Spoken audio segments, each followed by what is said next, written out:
कैसे हैं आप सब? आशा करती हूँ आप सब अच्छे होंगे। आइए आज हम पढ़ते हैं हिंदी का पाठ 18 अमरनाथ। अमरनाथ की यात्रा का बहुत ही सुंदर वर्णन जो लेखक ने किया है। शेषनाग झील की कुछ तस्वीरें पहले देख चुका था। नीली झील का पानी कुछ ऐसा कि उससे निकलने वाली नीलगंगा भी खूबसूरत हो उठी है, लेकिन जब उससे आगे चले तो महागुनस की चोटी पर पहुंचने के लिए हमें घोड़े पर चढ़ा दिया गया, क्योंकि ऑक्सीजन की कमी से जूते का फीता बांधने के लिए झुकना भी ऐसे लगे जैसे एक मन बोझ उठाकर खड़ा हुआ हो। ऐसी हालत दोस्तों ने सलाह दी, नंदन जी आप खतरा मोल मत लीजिए, स्वास्थ्य पहली चीज है, आप टट्टू पर सवार हो लीजिए। चुनाचे टट्टू जी की शरण ली। 14,500 फीट की ऊंचाई की प्रसिद्ध महागुनस की चोटी पार करने के बाद उतार पर ही चल रहा था कि जनाब टट्टू जी रह रहकर बिदकने लगे। मैंने घोड़े वाले खान से कहा, खान तुम्हारा घोड़ा गड़बड़ करता है, मुझे डर लग रहा है। लेकिन खान के जो है कान पर जू न रहेंगी। मेरी जान सांसत में थी कि नीचे हजारों फीट गहरा खड्डा, जरा सी गड़बड़ हो कि हड्डी पसली ढूंढे ना मिले। तभी टट्टू ने एक जोर की हिनहिनाहट लगाई और लगा दुलत्ती झाड़कर भाग गई। सारे यात्रियों में खलबली मच गई। मेरे सामने मौत का काला सन्नाटा।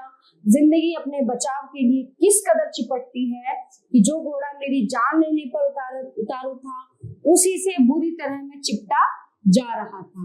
अब क्षणों की बात थी, यानी कुछ पलों की बात थी और मेरा सफाया।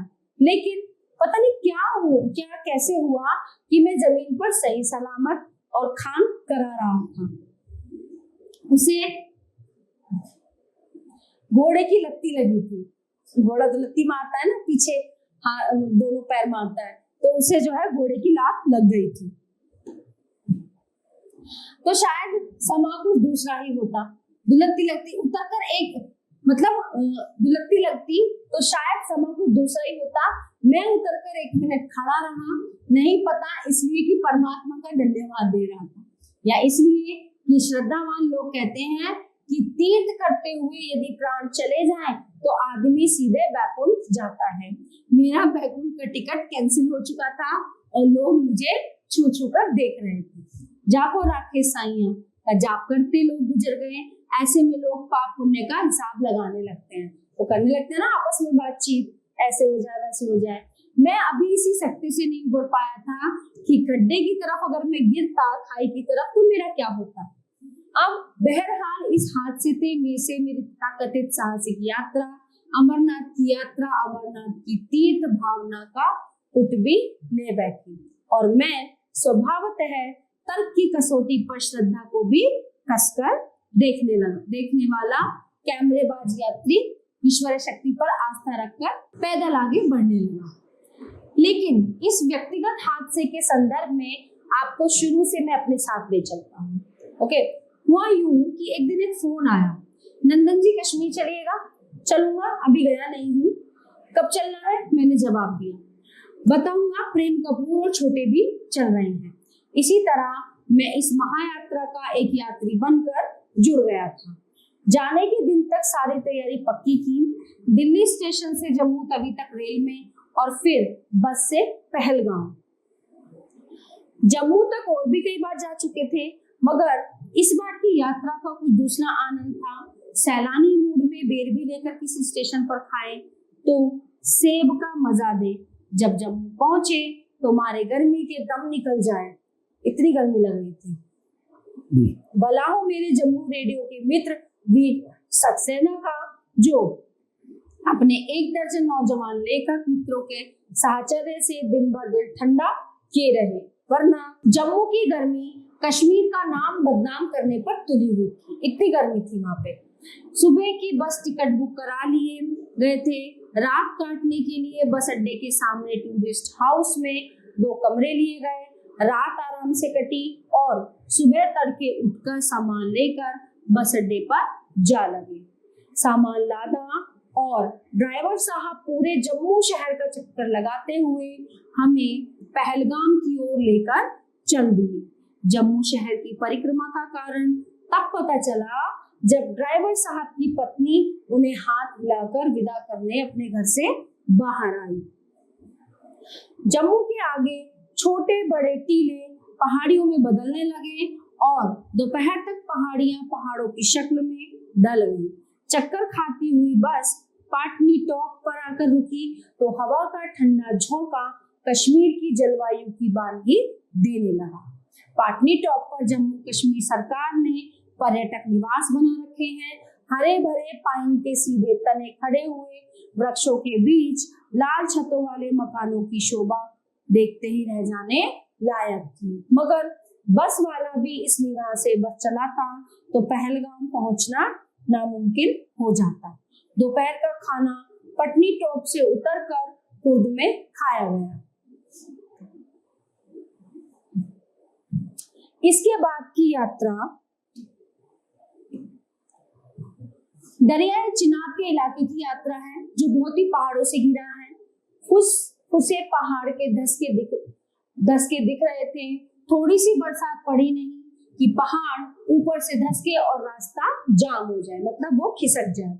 कपूर ने बताया कि एक बार राम बन के इस इलाके में फंस चुके हैं। अपने राम बस की खिड़की से चिनाब के भयंकर गंदे पानी का उफान मारता बहाव देखकर दम उठे। ये हाल तो बिन बरसात था, बरसात में तो कहर बरपा होता होगा। मजा ये है कि पूरी कश्मीर घाटी को जम्मू से जोड़ने वाला यही जमीनी रास्ता है। हवा में आप चले जाएं और दूसरा इसके अलावा कोई जरिया नहीं है। फिर हम ऊपर ही बढ़ते चले जा रहे थे जब तक जवाहर सुरंग नहीं मिल गई, और जवाहर सुरंग पार करने के बाद नीचे झांक रहा था। कंडक्टर साहब की कृपा की, उन्होंने पूछने के लिए ऐलान कर दिया कि वेरीनाग कौन कौन देखेगा। हमारा दल हाथ उठाने में आगे था। हमें तो सब कुछ देखना था, लेकिन कुछ लोग थे जो अमरनाथ के अलावा और कुछ देखने को राजी नहीं थे। तो कंडक्टर साहब ने पूछा, इसलिए था कि वेरीनाग जाने का रास्ता पहलगाम के सीधे रास्ते से अलग था, यानी कि भिन्न था। फिर और उसे अपने बस कारवां से अलग ले जानी पड़ती। उसके लिए करीब 300 रुपए और एक्स्ट्रा दिए गए और बस वेरीनाग को मुड़ गई। जहां बस रुकी वहां चिनार के घने पेड़ और खूबसूरत बगीचा था। पता चला ये जो नहर बह रही है ये झेलम का उद्गम स्थल है और उस कुंड को चारों तरफ से पक्का बांध दिया गया है। चिनाब के पानी के बिल्कुल विपरीत स्वच्छ निर्मल पानी का कुंड, यह मानने को आज भी मन नहीं करता कि इतना बड़ा दरियाई झेलम इतने शांत कुंड से निकला होगा। लेकिन हमारे मानने से क्या फर्क पड़ता है, अगर झेलम का उद्गम स्थल वही है तो है। वेरीनाग से जो बस चली तो हरियाली की गोद में दौड़ती रही। फिर जाने कब एक बहुत ही खूबसूरत नदी के किनारे किनारे वो पहलगाम जा लगी। जी हाँ, वो खूबसूरत नदी मामूली खूबसूरत नदी नहीं थी, असाधारण तौर पर खूबसूरत। नाम है लिद्दर। सच कहता हूँ, मैंने आज तक इतनी खूबसूरत नदी नहीं देखी। क्या पहाड़ी अल्लड़पन और क्या पानी का सफेद बहाव। तेजी ऐसी कि सांप शर्माए और गर्जना ऐसी कि समूचा पहलगाम उसके बिना सोना हो जाए। पहलगाम का दूसरा दिन करीब करीब यात्रा कार्यालय में ही बीता। नजमुद्दीन साहब छड़ी मुबारक श्रीनगर के शंकराचार्य मंदिर में प्रस्थापित शिवलिंग का प्रतीक है और अमरेश्वर शिव से श्रावणी पूर्णिमा को गुफा में जाकर सबसे पहले उन्हीं का मिलन होता है। छड़ी मुबारक आगे आगे फिर साधुओं का अपार झुंड और इसके बाद देश देशांतर के लगभग 12,000 यात्री, जिनकी सुख सुविधा के लिए कश्मीर सरकार महीनों पहले से यात्रा की तैयारी कराती है, रास्ता साफ कराती है, डॉक्टरों, पुलिस और संचार व्यवस्था का बंदोबस्त करती है। पहाड़ी यात्राओं के जो नियम सीख चला था, उनमें से एक नियम यह भी याद आया कि धीरे चलो।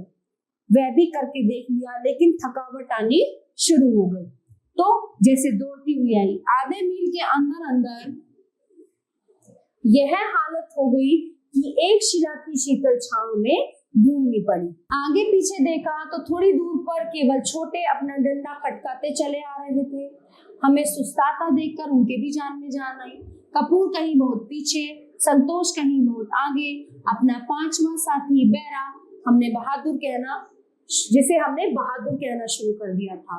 हमें ज्यादा थका देखकर नीचे उतरकर नीलगंगा का पानी थर्मस में भर लाया और यात्रियों का कारवां जो का त्यों यानी कि ऐसा ही जारी था।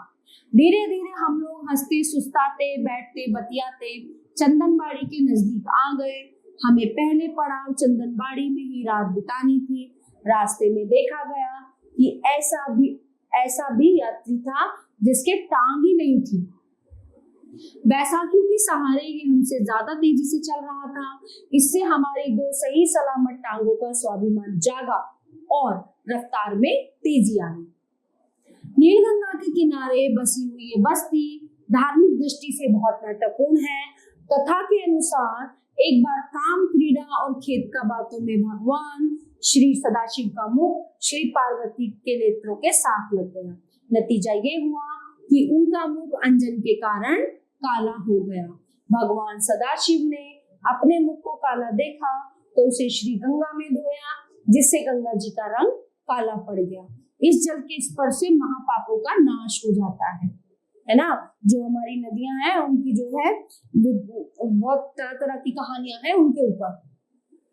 नीलगंगा के नीले होने का ये धार्मिक रहस्य जानकर हिसाब लगाया कि पहलगाम में लिद्दर यानी कि लंबोदरी की खूबसूरती का रहस्य नीलगंगा की यही नीलिमा है। कुछ आस्थावान यात्री इस पानी की बर्फीली धार में शाम के धुंधलके में गोते लगाते दिखे।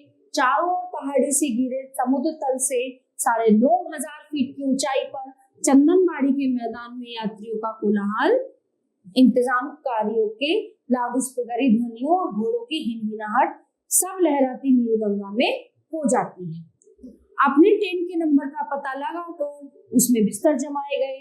थकावट के मारे बुरा हाल था। अपना पहलगाम वाला परिचित बहरा हम में से किसी को पानी दे रहा था, किसी के लिए चाय ला रहा था। यात्रा के साथ चल रहे मोबाइल भोजनालय से खाना लाकर खाया गया और सारे बंदों को बिस्तरों पर लेटने की देरी थी कि नींद ने दबोच लिया। सुबह आंख खुली तो टेंट के पीछे की रस्सियां खुली हुई और छोटे की ऊनी सदरी, चश्मा, जिसके बिना उसकी समूची यात्रा भी धुंधली रही, और बहादुर की जो है बरसाती जैकेट गायब थी। लाउड स्पीकर पर ऐलान हो रहा था कि यात्री मेहरबान से दरख्वास्त है कि जल्दी से जल्दी चलने की तैयारी करें, आगे चढ़ाई बहुत कठिन है। तो ये था अमरनाथ की यात्रा का सफर जो लेखक ने यहाँ पे सुनाया है। आशा करती हूँ ये पाठ आपको बहुत अच्छे से समझ आया होगा। धन्यवाद।